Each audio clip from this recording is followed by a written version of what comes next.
She signed her name the same way she used to, looping the tail of the Y like a ribbon she didn't quite dare to cut. Helen. But Helen has been dead since 1972, and I remember because my fingers shook when I tightened the veil, and I could not keep the dirt from sticking to my palm when I let the handful fall on her coffin. I am 82 years old, and my house by the quay water has that permanent smell of salt and furniture polish that older places carry like a faithful dog.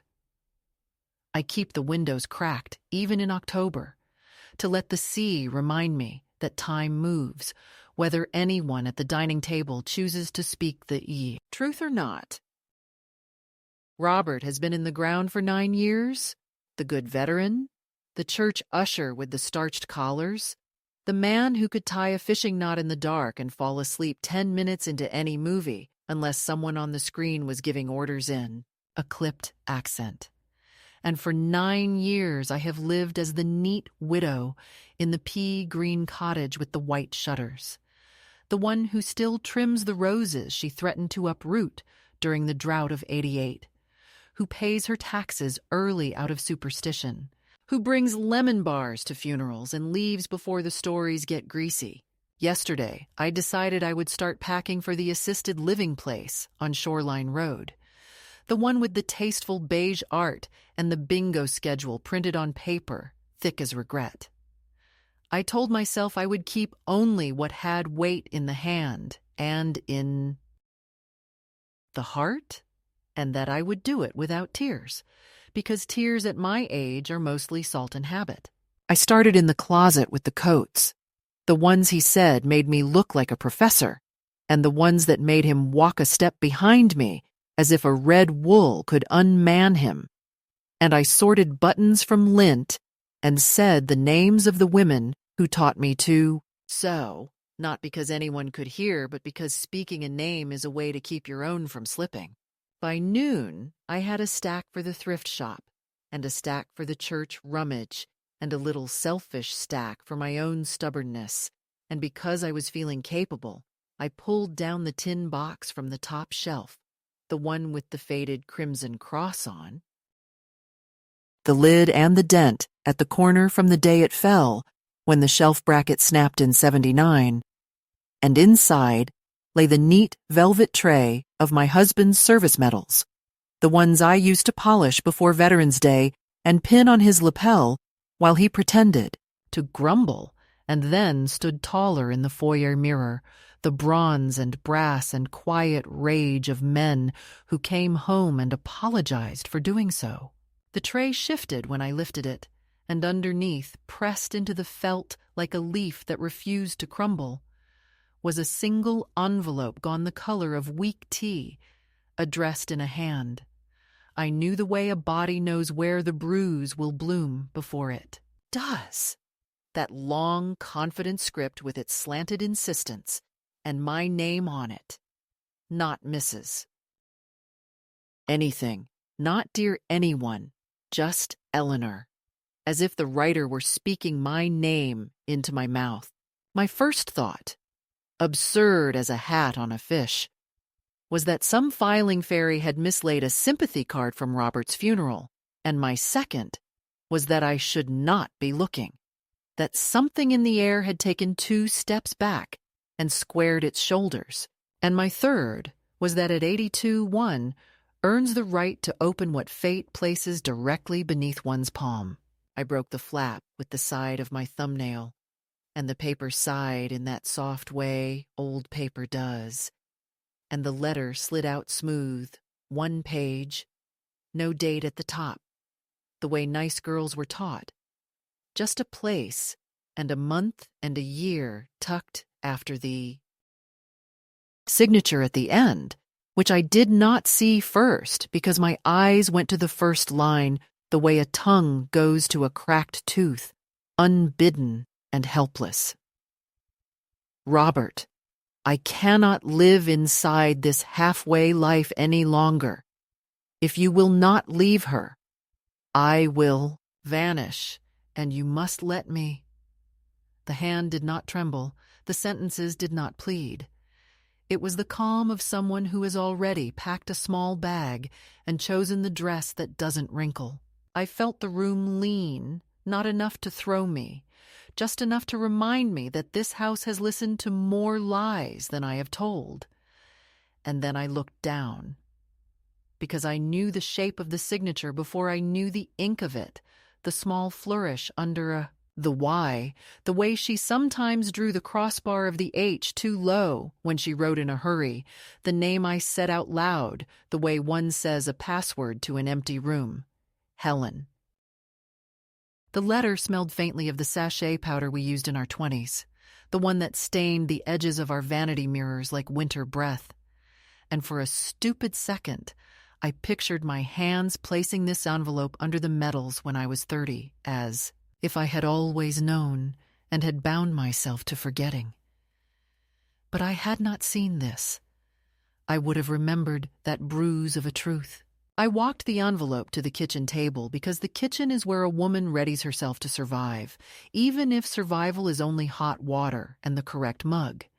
And I sat without thinking.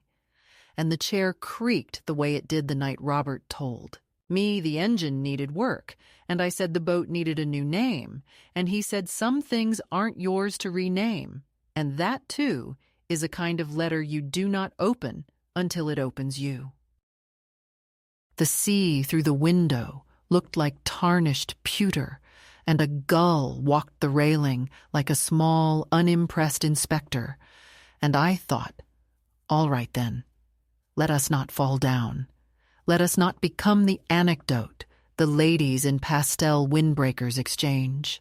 While their hands are in the salad bowl, I drank water. I breathed as if breath were work. And then I read the letter again from the beginning, slowly this time, hearing her voice in the syllables. Because there is a difference between ink and voice, and sometimes, if you have listened long enough, the difference dissolves. She wrote of a summer that had been a long fever, of a boat whose name she refused to put on the page, of drives to the next town where no one knew them, and of renting a room with a fan that rattled, and a window that faced a brick wall that let them sleep because it gave them nothing to look at but themselves. She wrote that she could no longer bear to hand me pies and call me darling, while my husband's hand was still warm from her waist. And she wrote the sentence that laid a cold cloth on my neck. I will be gone before the fall storms.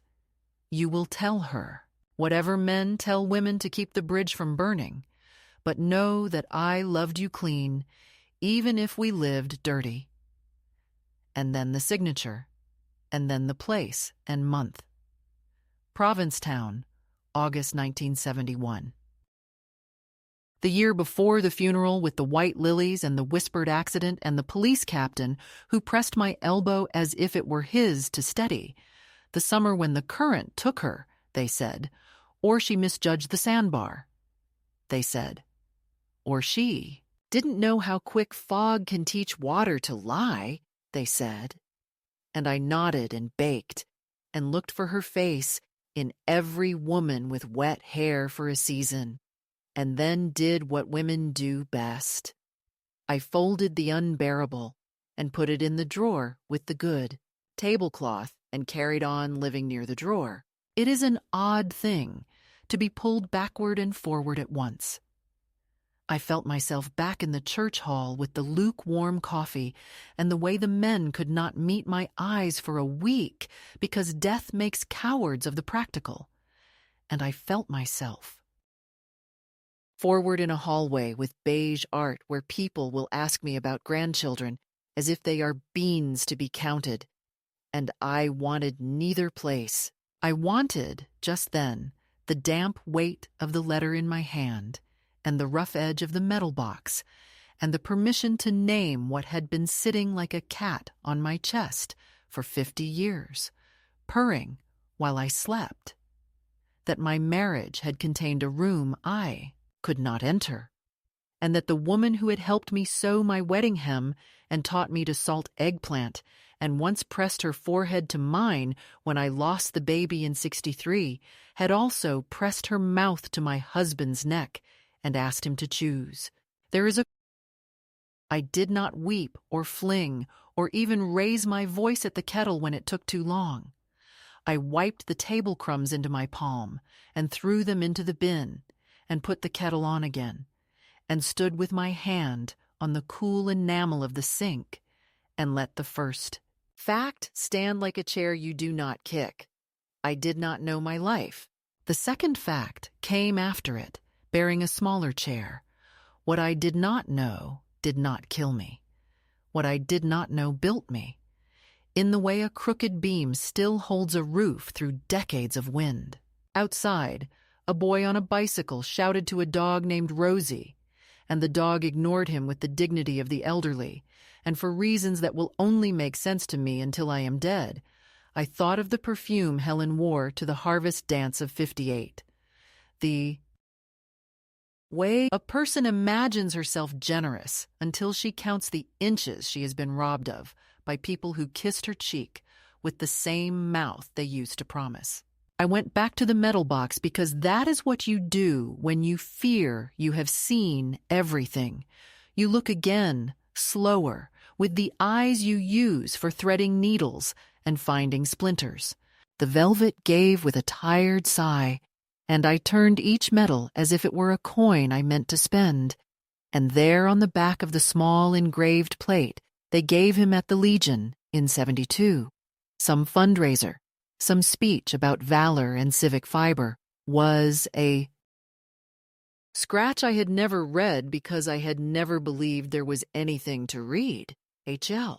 It is likely, I told myself then with the tidy, fussy voice I use to keep the chaos from clearing its throat, that an apprentice jeweler initialed his own work, or that it stands for honorable something, that the mind loves to draw the outline of a face in the damp of a bathroom mirror, that women my age are allowed their hauntings and should not confuse them with maps. But the fact remained like a bread knife left in the butter. The letter trembled with a living heat under the chill of its year, and the signature carried her old courage like glass, carries a flaw you can only see in bright sun. I sat back down, because the body decides these things before the mind pretends to, and I placed the letter to the left of my plate as if it were a guest who needed coffee, and I thought about the night after the funeral, when Robert paced and smoked on the porch and would not let me touch him, not in anger, not in grief, simply would not. And he told me the sea takes what it wants, like a god with pockets, and I believed him, because to disbelieve is to sign up for a long cold in the bones. I thought about Helen's niece, the one who sends me a card at Christmas with a sticker seal from whatever city she has decided will not judge her accent. I thought about the box of photographs in the hall closet, the one with the rubber band that breaks every time like it resents being asked to hold another year, the photographs where we are thin with money and thick with hope and clever with our mouths and not yet afraid of how long a day can be if no one phones. I am not telling this to ask for pity, and I am not waxing tragic because I have always detested women who polish their wounds for company. I am telling it because there is a moment, if you live long enough and keep a decent broom, where the story you have told yourself about yourself comes loose at the seam, and your job is not to yank or to stitch, but to hold the cloth in your lap and admit the shape has changed. The kettle clicked, and I made tea I could not taste, and I folded the letter along its old fold, and then unfolded it, as if I could erase and preserve in the same motion. And then I said her name again, softly this time, not as a password, but as a farewell that might yet become an opening. Helen. If the dead are as busy as the priests promise, she did not hear me. If the dead are as stubborn as I remember her being, perhaps she did. Either way, the tide was coming in, the line of dark on the pilings climbing with that silent urgency that embarrasses me even now, and I decided, in the thin, unspectacular way people decide to quit a job or stop eating pears because they hurt their gums, that I would not let a beige hallway be the last geography of my life. Not while the first page of a different story lay under my hand, like a door I had been standing in front of for half a century, answering questions no one was asking.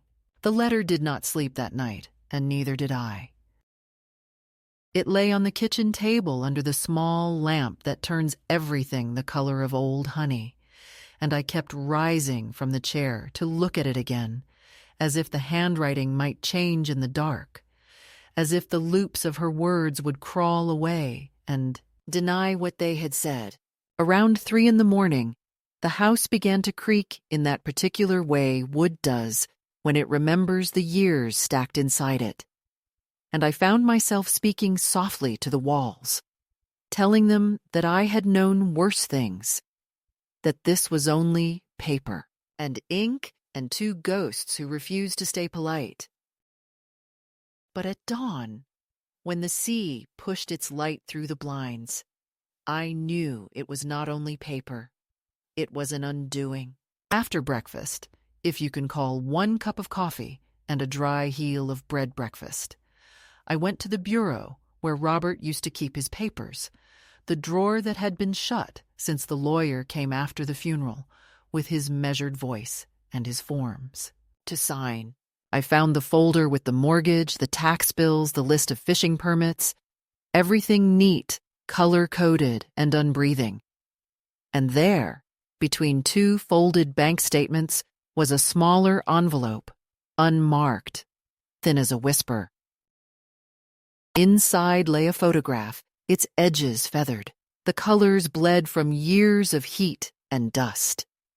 Robert in uniform, and beside him, a woman whose face was turned slightly away from the camera, but whose hair, that thick gold-brown wave, I would have known, even through smoke.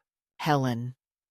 She was alive in that picture, alive and smiling, her hand on his arm, not the way women pose for photographs, but the way they claim something already theirs. On the back, in his blocky handwriting, the date, June 1971, and the word Rest Haven, the veterans' retreat 3 towns over, the one that used to appear in local papers when they wanted to remind people that heroes sometimes needed quiet. Robert told me once he was going there for a counseling program, said he wanted to understand himself better, and I had believed him because a wife who doubts a husband's search for peace is the kind of woman no one sends Christmas cards to. I folded the photo back into its envelope and felt something tighten in my throat that was not quite anger and not quite grief, something older and less civilized. The world tilted. I realized that for 50 years I had built my calm on someone else's unfinished goodbye. The morning drifted into afternoon. I found myself pacing the house, touching things as though they could answer. The lamp he bought on leave, the chipped mug with the regimental crest, the chair leg I had glued 3 times after his temper snapped. Every object was suddenly bilingual, speaking in 2 languages, one of memory and one of deceit. And then the phone rang, the sharp domestic ring that sounds too clean for tragedy. It was Agnes from the church circle asking if I'd bake for the harvest fair. And for the first time in my life, I lied to her without hesitation. I said I wasn't feeling well, which was true, but not in the way she imagined. That evening, I returned to the letter, and it seemed to have grown heavier, as if it had been feeding on the air. I noticed something I had missed before, a faint indentation under Helen's signature, as if she had pressed hard with the pen or written over something erased. When I tilted it toward the light, I saw the faintest shadow of a second name, The beginning of an address. Elm Street, P. And the rest lost to time. My heart beat in that slow, ridiculous rhythm of old age and discovery. If she had written an address, she had not meant to die. She had meant to be found. Or not found. I could not tell which possibility was worse. I carried the letter to Robert's old desk again and began opening drawers I had not touched since the year after his death. Drawers full of screws, broken watches, dried pens, and receipts that read like small confessions. In the back of the lowest drawer was a box of negatives wrapped in wax paper, labeled with his slanted printing. Cape, Summer 71. I held them up to the light, and even through the film's amber, I saw outlines. 2 figures on a beach. His shape, unmistakable. Hers a silhouette with a scarf whipping sideways in the wind. The scarf, blue with white lilies. Helen's. I had given it to her the Christmas before she drowned. My knees gave way in that quiet, graceless way bodies surrender, and I sat on the floor with the negatives trembling in my lap, feeling like an archaeologist uncovering the bones of her own heart.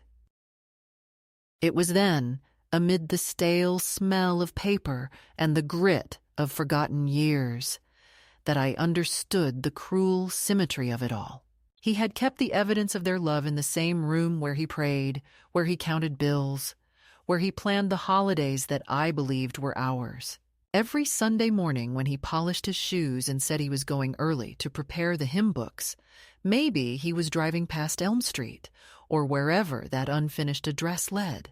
I thought of how his hands shook the year before he died, how he muttered her name once in his sleep, and I told myself he was dreaming of someone from the war. We tell ourselves anything to stay decent. When the daylight thinned, I took the photo, the negatives, and the letter, and laid them out on the dining table like evidence at a trial with no jury. I imagined asking him questions, imagined the pauses he would have used to reshape truth into something manageable. I would have asked, did she jump? Did you watch? Did you help? Did you love her more when she was gone than when she was near? And I would have asked myself the question that burns through every woman who has been lied to with tenderness. Would I have wanted to know if knowing meant losing the illusion that had kept me whole? The house answered with its old silence, the one that falls after thunder when everything holds its breath to see what survived. I thought about calling someone, maybe my sister in Maine, but what would I say? I found proof that my husband's ghost was faithful to another ghost. People like their stories tidy. No one wants to hear about a loyalty that lasted longer than a marriage license. I sat there until the first star blinked and felt the absurd impulse to light a candle for Helen, as if she were a saint of misdirected devotion. I lit it anyway. The flame shivered like a warning and then steadied. That was the moment, the real catalyst, the hinge on which the rest of the days would swing. Because as I watched the candle burn, I realized that nothing I had believed was fixed. Even the dead can move if a secret is heavy enough.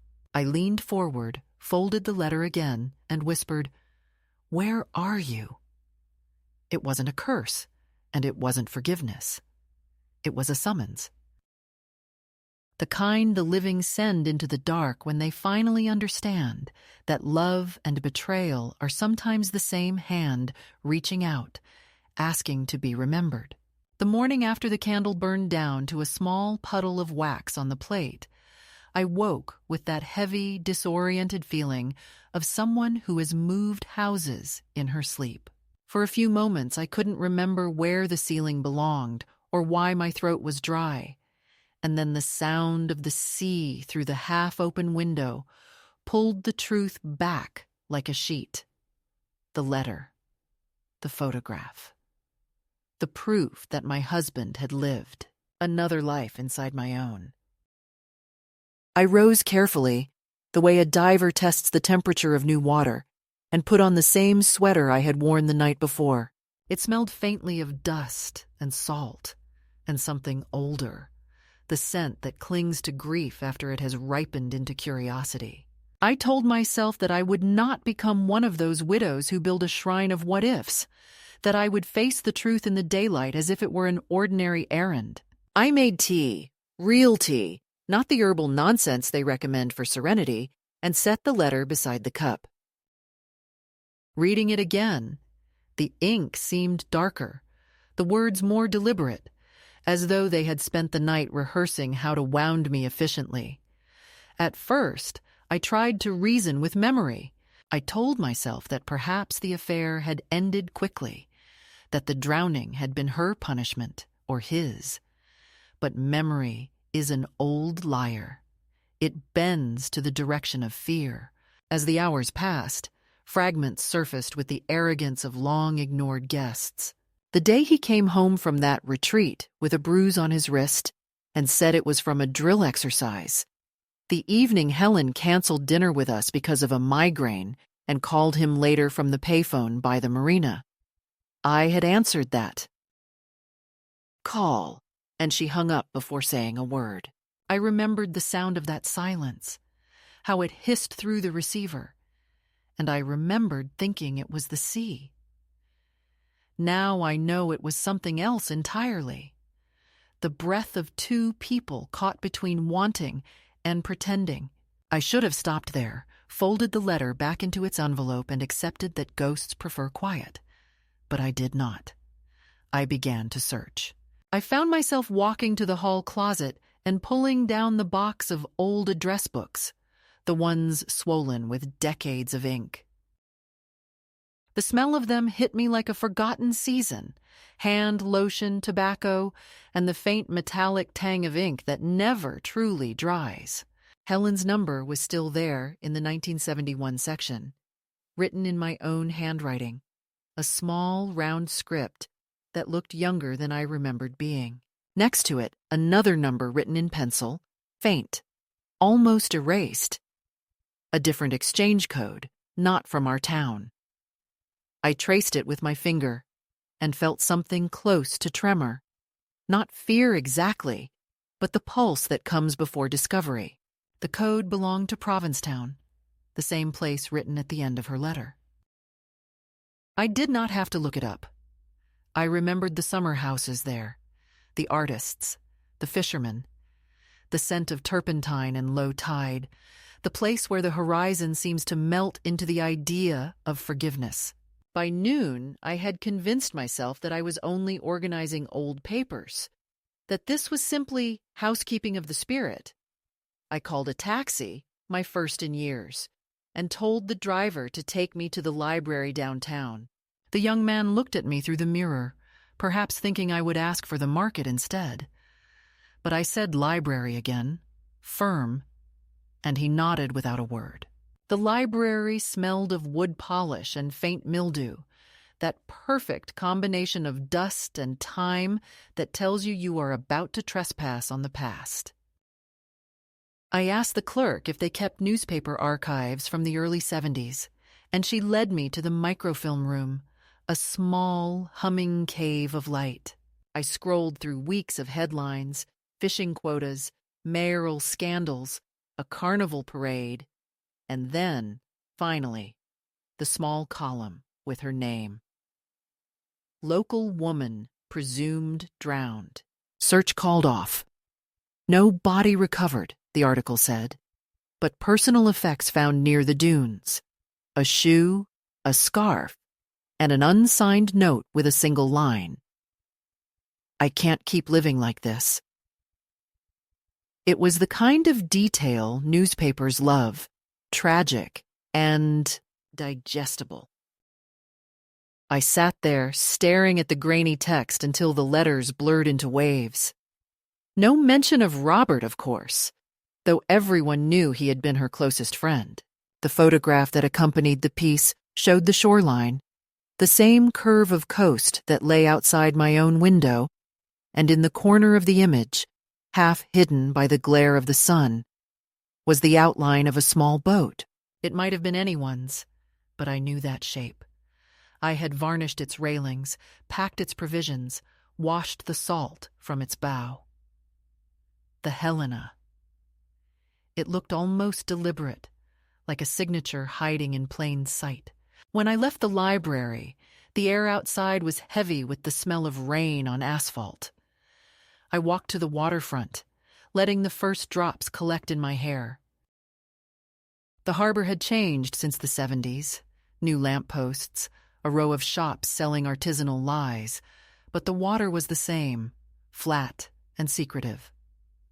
I stood there, watching the ripples, and tried to picture Helen stepping into the tide. I could not. She had been many things: vain, impulsive, alive to the point of rudeness, but never careless. Drowning was too passive for her. She preferred the kind of exit you could choreograph. The thought chilled me more than the rain. Back home, the house felt smaller, as if it too had been reading over my shoulder. I dried my hair and found myself opening Robert's desk again, drawn by the irrational hope that if I kept looking, the story would change. I found a second envelope tucked behind a drawer divider, unsealed, addressed to me but never mailed. The handwriting was his, neat and formal. Inside was a single sheet of stationery, blank except for one line in the center. Forgive what you cannot understand. It was undated. My hands began to shake so badly I had to sit down. Forgive. What arrogance, what presumption to imagine forgiveness as a duty. And yet, reading it, I heard not command, but confession. He had written it to himself. That night, I didn't bother with lights. I sat in the living room with only the glow from the street lamp leaking through the curtains, the letter on my knees. For the first time, I considered that perhaps I was not the only one who had been haunted all these years. Maybe the affair, the drowning, the secrecy had turned him into the quiet man who could never sleep without the radio playing softly beside the bed, who woke gasping some nights and said it was just the tide. I remembered the way he sometimes stared out at the water for whole minutes without blinking. Maybe he saw her there. Maybe he never stopped. The weeks that followed blurred into a slow unraveling. I found myself cleaning things that did not need cleaning, as if order could bribe the past. Every drawer I opened carried a new betrayal. A postcard from Resthaven, thanking him for a generous donation in 1973. A hotel key attached to a tag stamped Sandpiper Inn. The corner of an old photograph showing only a woman's arm, her wrist. Wearing a bracelet I recognized as one I had given Helen for her birthday. It was like discovering that every good memory had a twin made of smoke. Yet alongside the bitterness came an odd tenderness, a sense that these two people, for all their deceit, had been trying in their own doomed way to find freedom in a world that gave none. It's strange what the heart can hold at once: revulsion and empathy, rage and pity, the desire to scream and the impulse to hush yourself before anyone hears. One afternoon, while sorting through the attic, I found a small box labeled Letters, 1969-1971. My name wasn't on it, but I opened it anyway. Inside were drafts of sermons Robert had written for the veterans' memorial events he sometimes hosted, speeches about loyalty, courage, and duty. Between them lay a single page of different paper, written in his less controlled hand. "She says she'll leave," it read. "If she does, I'll let her. I have chosen the smaller sin." The smaller sin? Was that me, our marriage, the polite life we built over her absence? I closed the box and sat on the dusty floor until my legs went numb. As evening fell, I opened the windows to the sea air. The scent of salt and kelp rushed in, cleansing and cruel. The horizon looked bruised, that gray-purple line that promises a storm without delivering it. I realized then that I could no longer stay still inside this house of half-truths. The photograph, the letters, the notes, they had not merely revealed a betrayal. They had awakened a part of me that had been dead long before Helen vanished. I needed to move, to breathe where no object knew my name. I packed a small bag with the essentials, a change of clothes, my checkbook, the letter, and the photograph. I left the medals behind. They belonged to the version of him that the world was allowed to admire. I stepped outside into the damp night, locked the door, and began to walk toward the bus station 2 miles away. Each step felt absurd and necessary. The road was empty except for the hum of insects and the occasional car that slowed, then passed. I did not know where I was going, only that stillness had become unbearable. By the time I reached the edge of town, the first streaks of dawn were bruising the sky. I thought of how the newspapers had described Helen's disappearance. Last seen near the dunes at sunrise. And I wondered if she too had walked out without knowing her destination, driven by the same invisible current that was now pulling me forward. I whispered her name into the morning air, not as a question, not as forgiveness, but as acknowledgement that she, more than anyone, had reminded me what it meant to move.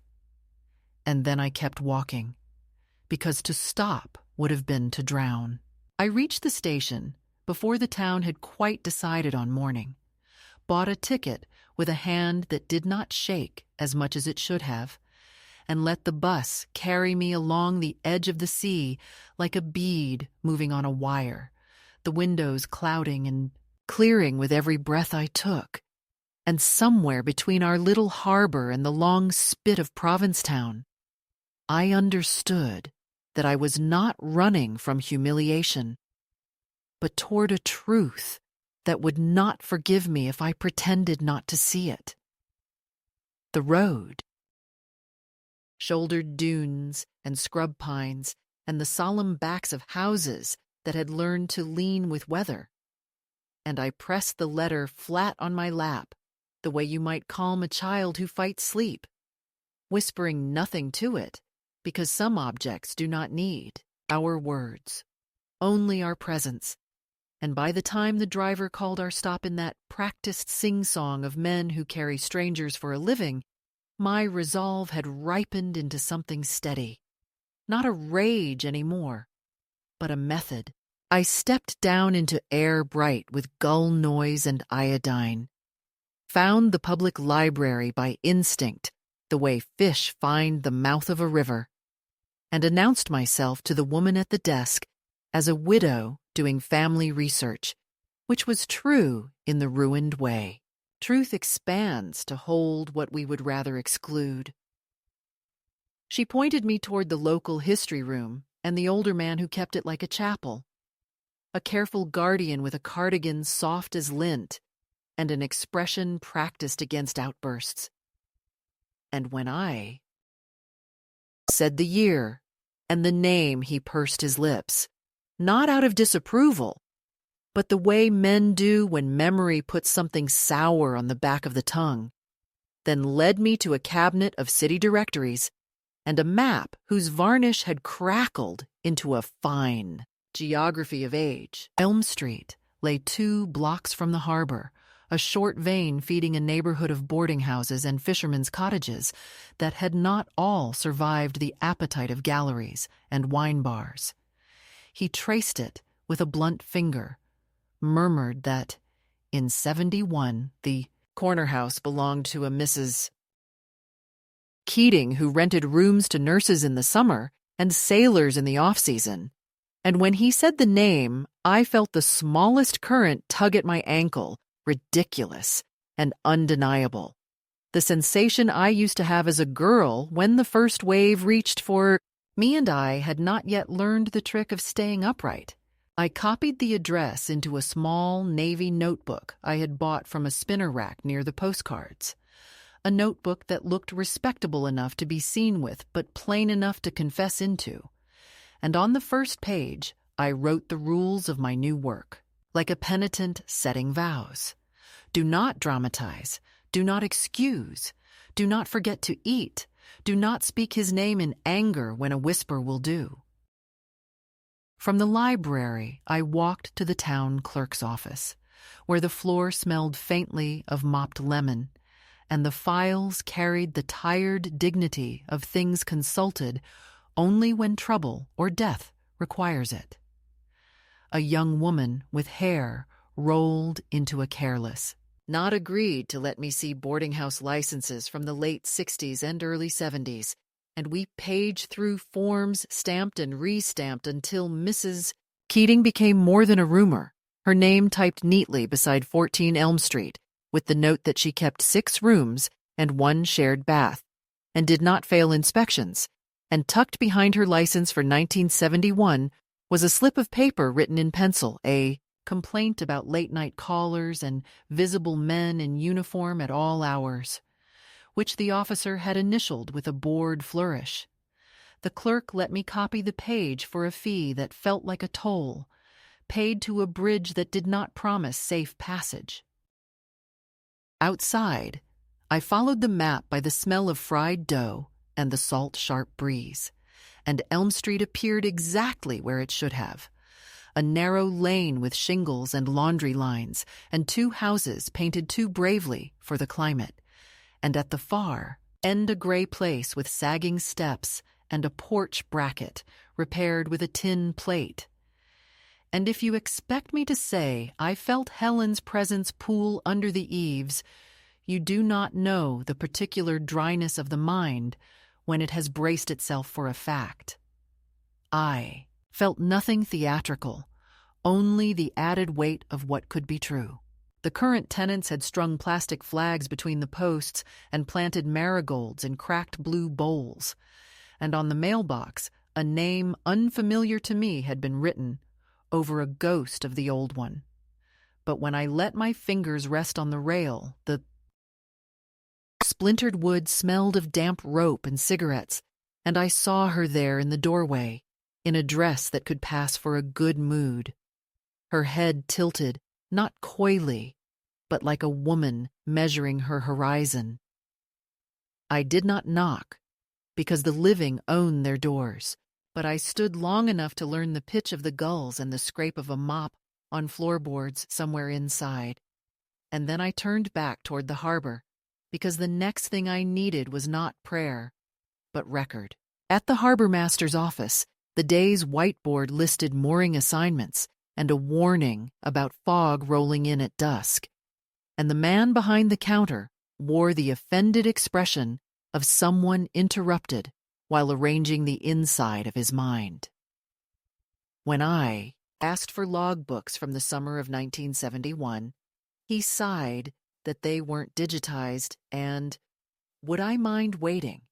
And I told him I had waited 54 years and could stand 15 more minutes without complaint, which had the good effect of turning his sigh into a chuckle and his reluctance into a key.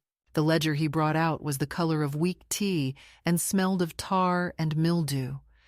And as I turned the pages, the columns began to play. That game paper plays where numbers blur into arguments.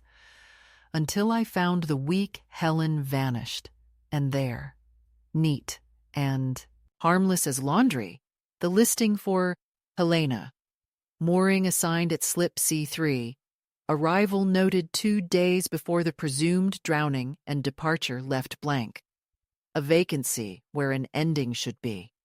In the margins, someone had scrawled, Fog Adv. Posted.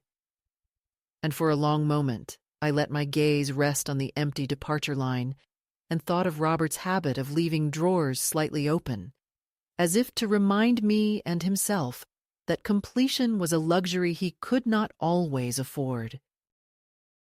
The harbor master, now curious rather than irritated, pointed at the ledger with a blunt nail and said a storm had come in fast that week, sent a few boats scurrying to Provincetown to wait it out, and some folks left at dawn without checking out. Properly, because coffee matters more than paperwork when your stomach has spent the night tasting the inside of a wave. I thanked him and copied the dates into my notebook. And outside, the skull of the sky had gone a shade lighter, as if it too were squinting at something it had lost and only now remembered. On the walk back toward the bus depot, I stopped at a bait-and-tackle shop where the bell over the door rang like a coin dropped into a tin, and the woman behind the counter had that weathered frankness of people who speak in verbs and carry their father's shoulders. I bought a pack of ginger chews for the ride and, in the kind of voice I remember my own mother using when she asked the grocer about a niece who had gone too quiet, I said I was looking into old days and wondered if anyone remembered the boarding house at 14 Elm, and she smiled sideways as if she were tugging a net and said, Mrs.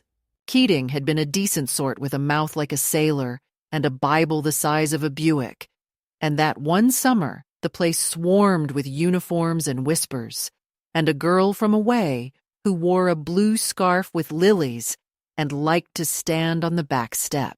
While the coffee percolated, and when the woman said lilies, I did not gasp, because grief had trained my face into the calm that keeps other people from fussing. But my hand found the edge of the counter and pressed there until my palm remembered who I was. She told me the scarf had been found by the dunes after the fog took the morning, and that the town talked itself into calling it an accident because talk is cheaper than guilt. And as she counted my change, she added, entirely without malice, that sometimes leaving is the only way a woman can get all her parts into the same room. I walked out with the ginger chews and that sentence tucked into the same pocket as the photo, and it rattled there for the rest of the day like a borrowed key. Back at the bus depot, the bench was a slat too narrow for comfort, which felt like justice.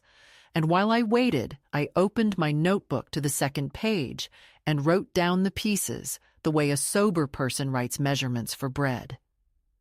Helen, alive in June. At Rest Haven, with Robert's arm under her hand, Mrs. Keating's rooms with too many uniforms and a complaint about callers. The harbor master's ledger with Helena, arriving and not departing. The scarf with lilies at the dunes. The fog advisory like a curtain someone agreed to lower. And between them, all the thin wire of an address that began with Elm and an initial P and then vanished into paper fatigue. And then beneath the list, I wrote the thing I had been refusing to pin to the page, that drowning, for all its power, had always been an implausible costume for a woman who believed in staging scenes she could exit on her feet. The bus came, heat wobbling above its hood, and I climbed aboard with the slow caution of a person who had spent the day discovering she could still change the shape of her life without breaking it. The driver asked if I needed help with my bag, and I told him I had been packing and lifting since 1956 and could manage one small purse, and he laughed softly, which I chose to hear as an amen. On the ride home, I slid my wedding ring from my finger and threaded it onto the chain where I wear my mother's locket, not as a renunciation, but as a correction, a shifting of weight from display to memory, and I rested my hand on my chest and felt the cool circle settle into the place where breath begins. Out the window, dunes unspooled and salt grass nodded, and the long flat of the sea behaved itself for once. And I thought of Robert at 23, with a jaw like a dare, and at 40, with his good shirts ironed to an obedience they did not deserve. And I thought of Helen, leaning against a porch post with her scarf blown sideways, her mouth curved not into happiness exactly, but into that wicked, near smile of people who have decided to survive. And I did not ask either of them for permission to go on. When the bus hissed me back onto my road, the light had thinned to that tender color that makes a person forgive small harms. But the house did not look like a shrine or a trap any longer. It looked like a habitat I could revise. I put the kettle on, and, while it argued itself toward boiling, I wrote the beginning of a letter in my new notebook. Not to Robert, because the dead do not deserve all our sentences, but to the last address Helen had once started. I wrote her name. And then I wrote, "If you are alive, this is not a demand or a curse. It is a woman you once taught to salt eggplant, asking to know which shore to face when she says your name, and writing that I understood that the midpoint of a life does not belong to calendars, but to the moment you choose to act without asking anyone to bless the impulse." I tore the page out cleanly, folded it into the envelope with the photograph, and set both beside the metal box I had not put back on its shelf. And I told the box, because I am 82 and allowed my ceremonies, that it no longer held the version of him that could silence a room simply by refusing to speak. Tomorrow, I would go to the post office, and after that to the real estate office to cancel my tidy slide into assisted living, and after that perhaps to the locksmith, because keys, like truths, sometimes need cutting anew. I mailed the letter on a Thursday, the kind of gray, rinsed day that sits between seasons, too cold for one, too indifferent for the other. The clerk at the post office barely looked at me. She stamped the envelope, slid it into a plastic bin, and that was that. A whole half-century of silence reduced to the thump of rubber against paper. I walked home slower than usual, counting cracks in the sidewalk, and with every step the weight of what I had done pressed harder against my chest.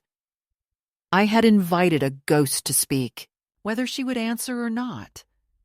The invitation itself had torn the hush that Robert had built around us like a careful fence. That night, I dreamt of the sea. Not the sea of postcards and polite metaphors, but the true one. Black, muscular, endless. In the dream, Helen stood waist-deep in it, her scarf trailing behind her like a question she had forgotten to ask. And she called my name once, not in apology, but in warning. I woke with salt on my lips and the faint taste of metal in my mouth, as if the dream had left its residue behind. The days that followed felt stretched, thin as gauze. Every sound in the house seemed amplified, too precise. The tick of the clock, the throb of pipes, the dull creak of floorboards that had once ignored me. I began to hear things that may not have been there. A soft knock when no one stood outside. A woman's hum somewhere near the attic stairs. The faint scrape of a chair shifting in the next room. I told myself it was the house settling, that solitude plays tricks. But another part of me, the one that had always distrusted calm, wondered if secrets, once disturbed, start making their own weather. On the 6th day, a letter arrived. My hands shook before I even turned it over. The handwriting was not hers, but something about the slant of the address made my skin tighten. Inside was a single sheet of plain paper, the ink uneven, as if written with a pen that kept running out. The message was brief. She lived under another name. She wanted peace. Please stop stirring what was meant to rest.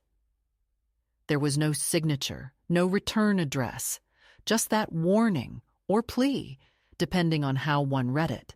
I sat at the kitchen table, the paper spread before me, and felt a wave of heat rise from somewhere deep inside. Someone out there knew.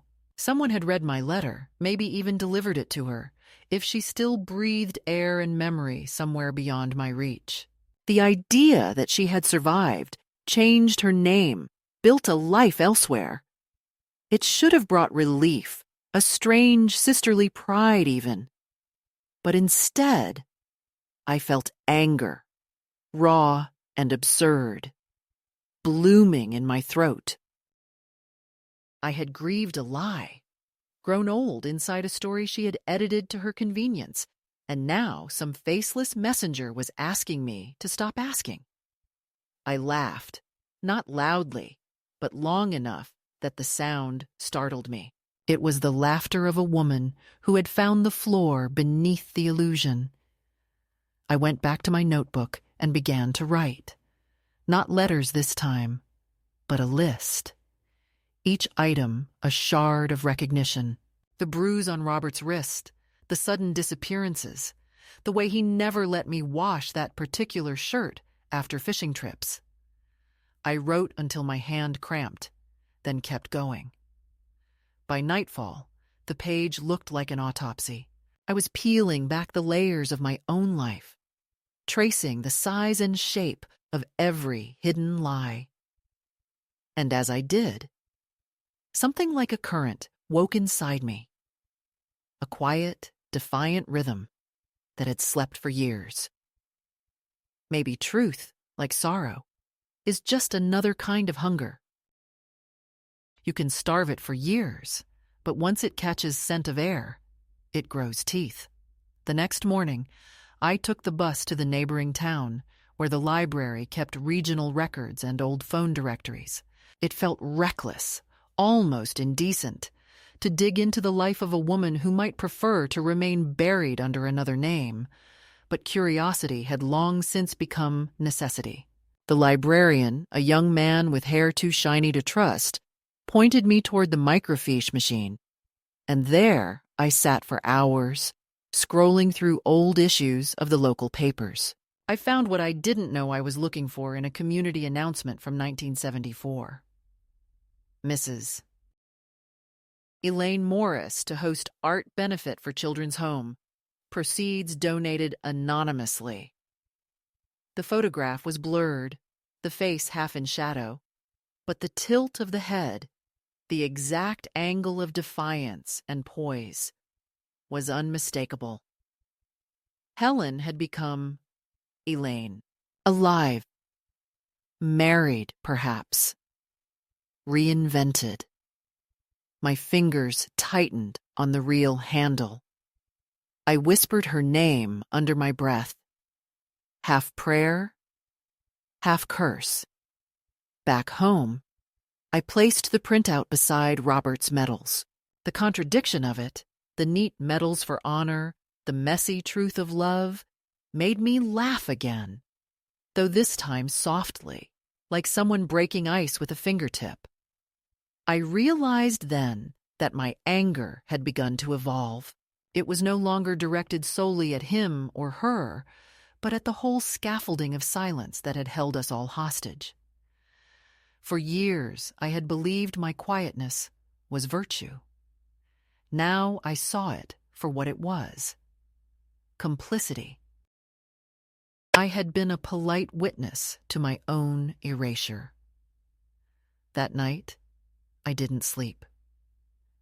I opened a bottle of wine, cheap, sharp, the kind that tastes like confession, and sat by the window watching the tide slide in. Somewhere in the distance, a foghorn moaned, and for a moment it sounded like a name being called across water. The following week brought another letter, smaller this time, the paper creamy and expensive. Inside was a single Polaroid photograph. It showed a woman sitting on a bench by a lake, her profile caught mid-turn. The hair was silver, shorter, but the gesture, the slight tilt of her chin, the the curve of her hand against her cheek, was Helen's through and through. On the back, written in a hand that might have been hers or someone mimicking it, were 4 words. I never stopped loving. No object, no you. Just that open-ended confession, floating like a sentence left unfinished. I pressed the photo to my lips, not in affection, but in disbelief. Love was not what I felt. What I felt was the exhaustion of decades collapsing into one fragile proof that everything I had lost was not gone, only misfiled under someone else's name. For days, I carried that photograph with me, slipping it into my coat pocket like a talisman I neither trusted nor wanted to part with. I found myself speaking to it, asking absurd questions aloud as I boiled water or folded sheets. Did she regret it? Did he? Did they think of me when they held each other's hands in secret? The silence that followed each question was heavier than any answer could have been. One evening, I took the photograph down to the beach. The air smelled of kelp and thunder, and the sky was the color of pewter. I stood near the tide line, holding the image up to the wind until my hand ached from the resistance. I wanted the sea to take it, but the wind shifted, and the photo pressed itself against my chest as if refusing to go. I laughed then, sharp, wild, and tucked it back into my pocket. The sea does not always want what we offer. Later that night, I heard a car pull up outside. It was past midnight. I peeked through the curtain and saw headlights idling by the gate. A man stepped out, tall, wearing a cap pulled low. He didn't move for a while, just stood there staring toward the house. My heart slammed once, then again. Then he turned, got back in the car, and drove away without a word, without a sound but the crunch of tires on gravel. I don't know why, but I felt sure he had come on her behalf. Or maybe he was her husband. Maybe he had found my letter. Maybe she had told him finally the truth about the woman she had betrayed 50 years ago. I stood there in the dark, my breath fogging the glass, realizing that my pursuit of the past had now reached forward and disturbed the living. Sleep deserted me entirely after that. I began leaving lights on, moving from room to room like a restless witness waiting to be called. I reread the first letter, the anonymous warning, the photograph. I even replayed the memories of Robert's last weeks, the way he called out in his fever, not my name, but something close to hers, the way his eyes followed a shape only he could see near the window. I wondered if she had written to him before he died, if she had forgiven him long before I found the courage to demand truth. It seemed to me then that we were all bound in a triangle not of desire, but of endurance. 3 people keeping each other alive through lies carefully rationed over decades. The realization didn't bring peace, but it did bring clarity. Whatever love or betrayal had existed between them, it had outlasted both, and now it was mine to bury properly. The next morning, I drove to the post office again, but this time I didn't bring a letter. I went to the counter and asked for a change of address form, told the clerk I was moving, though I hadn't yet decided where. It was a symbolic gesture, a way of telling the universe that I refused to stay pinned to the same coordinates of pain. Back home, I gathered every relic of the story, the medals, the negatives, the photo, even the empty envelopes, and laid them out on the dining table. The house felt expectant, like a stage before curtain rise. I opened the windows wide, letting the wind come in from the sea, and for a moment it seemed to hum through the rooms like a voice long withheld. Then I struck a match. The flame took slowly at first, licking the corners of the photograph, curling the edges of the paper until the ink ran and blurred. Smoke rose, acrid and familiar. The medals I didn't burn. I carried them outside and buried them under the rosebush Robert had planted for our 10th anniversary, the one that had refused to bloom after he died. When the fire died out, I felt no triumph, only a strange calm, as if I had finally returned everything to its rightful owner: the sea, the earth, the silence.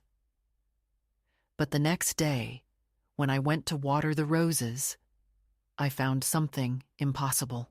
A single bud, pale and new, pushing up through the ash-dark soil. It wasn't a miracle. It was simply life, reminding me that even the ugliest truth can feed something alive. I knelt beside it, dirt under my nails, and for the first time in years, I said their names out loud. Robert, Helen. And the air did not break. It simply carried the words away, toward the horizon. And I realized then that the real punishment of betrayal isn't the wound itself, but the echo it leaves behind, the long resonance of silence that follows every lie. I was done with that silence. I had spoken, acted, burned, buried. Whatever came next, whether a letter from her hand or a final quiet from the sea, I would meet it standing. The morning came cold and windless, the kind of morning that seems to pause between breaths, uncertain whether to begin or end. I woke before dawn, not from dream or noise, but from a sensation of being watched, not by anyone, but by the past itself, leaning against the edge of my bed like a patient visitor who had grown tired of waiting in the hall. The room smelled faintly of smoke from the fire I'd set the night before. That acrid sweetness of things finally told. I lay there listening to the tick of the wall clock, slow and deliberate, each second arriving like a small permission to move. I dressed without turning on the light, in the same dark skirt and wool coat I had worn to Robert's funeral. Not out of sentiment, but precision. I wanted the morning to see I meant business. In the kitchen, the kettle protested before boiling, a noise like a throat clearing, and I poured the water over the tea bag that had already been used twice, because habit, like guilt, refuses to die the first time you ask it to. The photograph had burned, the medals had been buried, but the single question still clung to me with the stubbornness of wet fabric. Was she alive? And if she was, did she know that I knew? I had stopped expecting letters. People who vanish professionally don't make the mistake of epilogues. Yet the idea of her somewhere in the world, still bearing a name that wasn't hers, felt like a theft of air. I needed an ending, and if the living would not provide it, then I would write one myself. I sat at the table and took out my notebook, the same one that had traveled with me through libraries and offices and half-forgotten docks, and on a fresh page I began to write in the measured hand of someone taking dictation from her own bones. I wrote, "For 50 years I kept quiet. I folded my rage into tablecloths, pressed it into seams, whispered it into recipes. I carried the weight you left behind, both of you. Today, I am giving it back." Then I closed the notebook, put it into my purse, and stepped outside.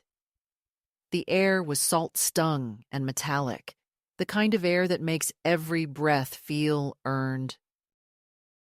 I walked down to the shoreline, where the sand was hard and slick with morning tide. The sea looked almost civilized at that hour, gray and calm, as if tired of being accused. The horizon stretched unbroken, except for one small black shape near the edge of sight, a fishing boat heading out before the weather could change its mind. I thought of Robert and his boat, of the name he had painted so carefully along its hull, Helena. His final act of defiance disguised as devotion.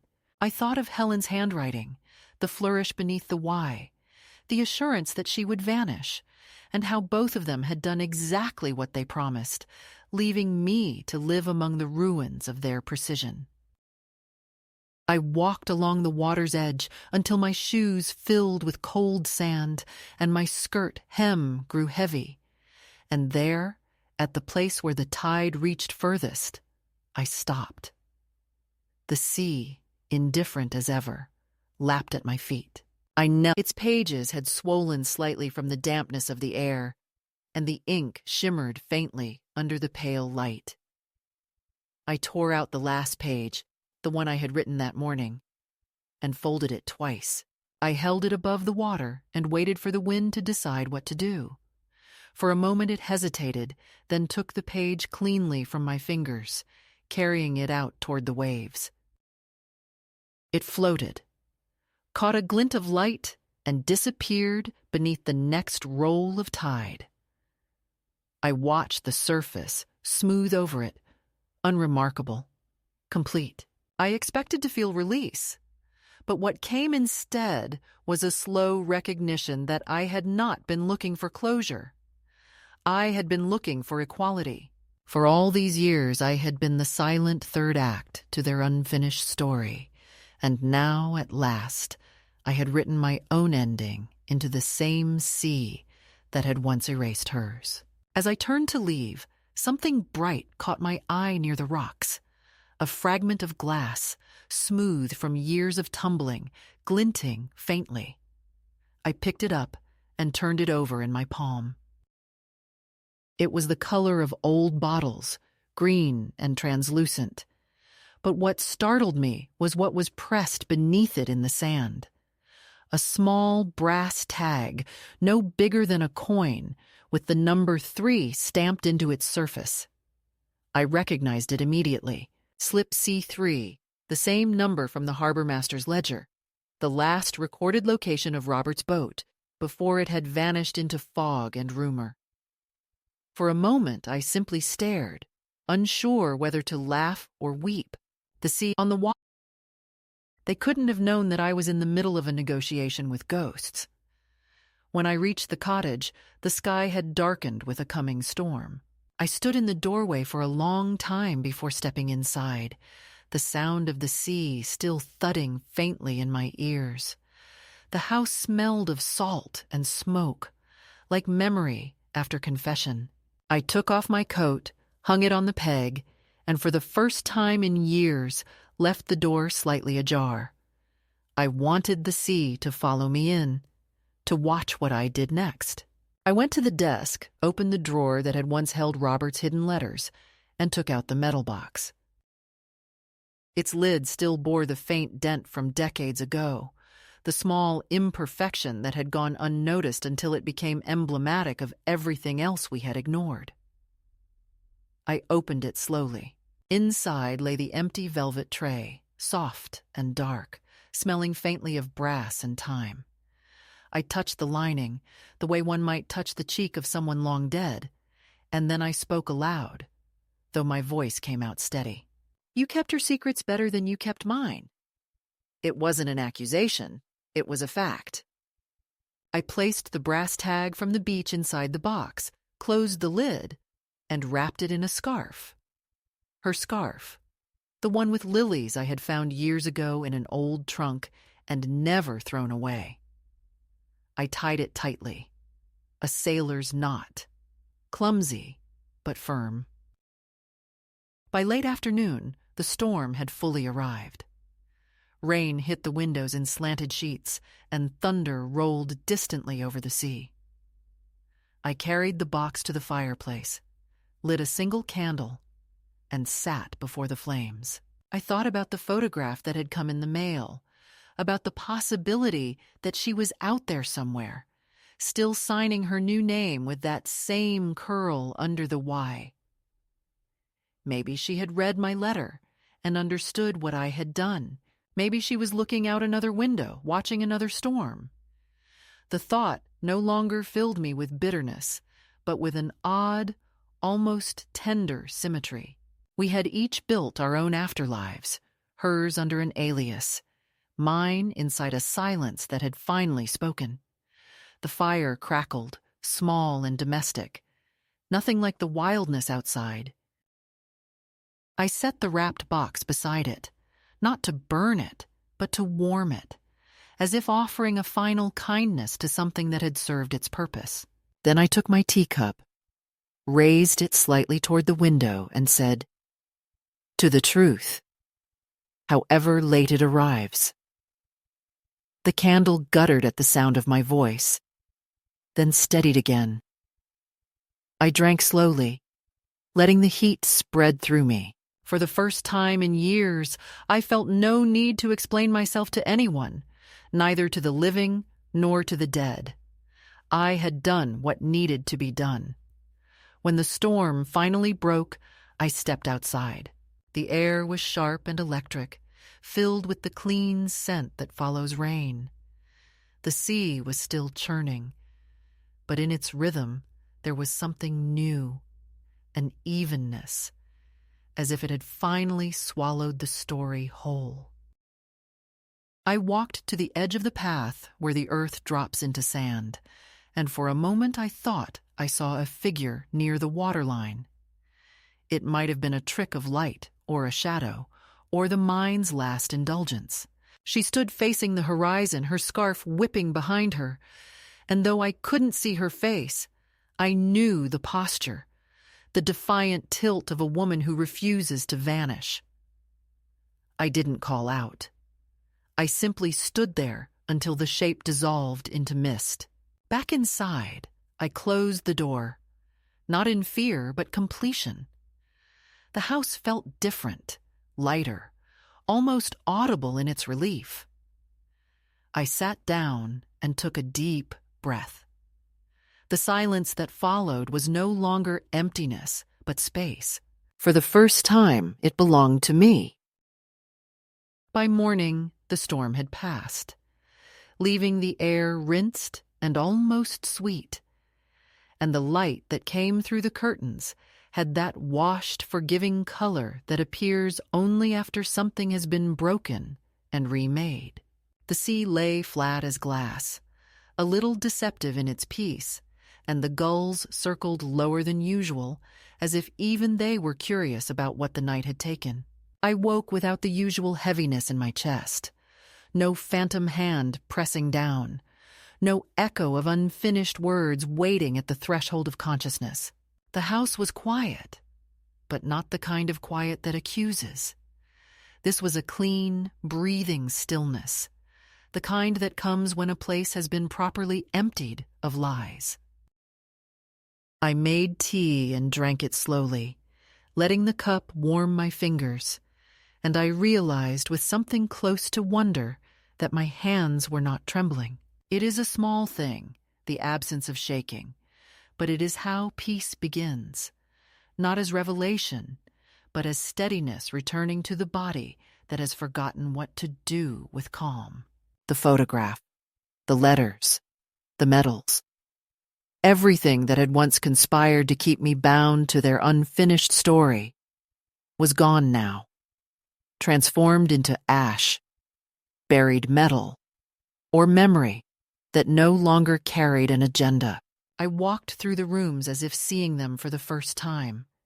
The faded wallpaper, the small crack above the mantel, the framed photograph of my parents on their wedding day. None of it asked anything of me. It simply existed, like weather. I realized then that for half a century I had been performing the role of widow, wearing grief as a credential, curating a version of myself that suited the expectations of neighbors and church friends who preferred sorrow neat and decorous. It was not even that I had loved Robert all those years. Love had long since hardened into loyalty, and loyalty, when left unattended, calcifies into habit. Now, with the truth unearthed and spoken, the habit had dissolved, and what remained was not bitterness, but a quiet curiosity about what one might become after the role ends. After breakfast, I went outside. The roses by the porch had opened overnight, pale and trembling from rain. The bush that had refused to bloom for years was suddenly thick with buds, each one slick with dew like small lanterns of apology. I touched a petal, and it left a trace of water on my fingertip. The soil above the buried metals was damp, dark, and alive with the smell of iron and salt. I knelt, brushed some leaves aside, and whispered, "Stay there." It was not a prayer, not even forgiveness, merely an instruction to the past to remain where it belonged. Inside, I opened the windows to the sea breeze. I had not heard my own humming in years. I used to do it while shelling peas or folding sheets, small, unconscious acts of contentment. I walked to the mirror and looked at my reflection. The woman who stared back was older, yes, her face a map of every season, but her eyes were clear, not waiting for explanation or mercy. There was no audience left to impress, no secret left to preserve. I smiled, not from vanity, but recognition. This was what survival looked like when it finally stopped apologizing for itself. At noon, I wrote a short note and pinned it to the corkboard by the door, the same board that once held shopping lists and reminders for appointments I no longer kept. The note read, "Gone for a walk. Don't wait up." There was no one to read it, but I left it anyway, a small act of companionship for the woman I used to be, the one who was always waiting for someone else's return. Then I took my coat and walked down the path to the beach. The tide was receding, pulling thin ribbons of foam back into the deep. The sky stretched wide and pale, and for the first time in a long time, it did not look like a ceiling, but a doorway. I walked until the sand grew firm beneath my shoes, until the air tasted of salt and beginnings. Standing there, I thought of Helen, not as rival or ghost, but as a woman who had done what she believed she must to survive the confines of her own cage. I imagined her older, sitting by another shore perhaps, her hair silver like mine, the same wind moving between us across unseen miles. Maybe she had burned her own letters. Maybe she had kept one thing, a ribbon, a ring, a scrap of handwriting, as proof that she too had once loved and been loved imperfectly. If she was alive, I wished her peace. If she was gone, I wished her quiet. Either way, I no longer needed her to answer me. Some questions are not meant to be closed by words. They dissolve only through the act of continuing. I turned toward the water and spoke aloud, the wind catching each word before it could fall. I release you both.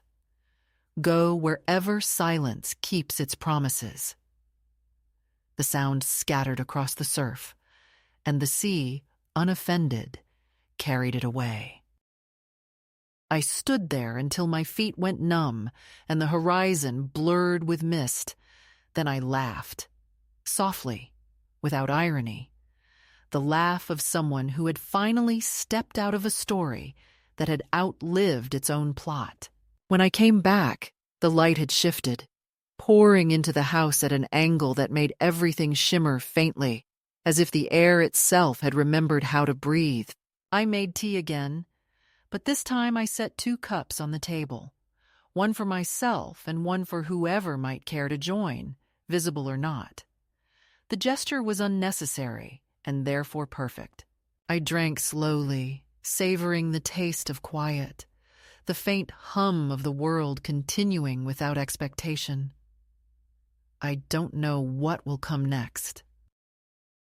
Maybe I'll sell the house, maybe I'll travel, or maybe I'll simply stay and let the days unfold without performance. What I do know is this: the dead no longer own my story. I do, and that is enough.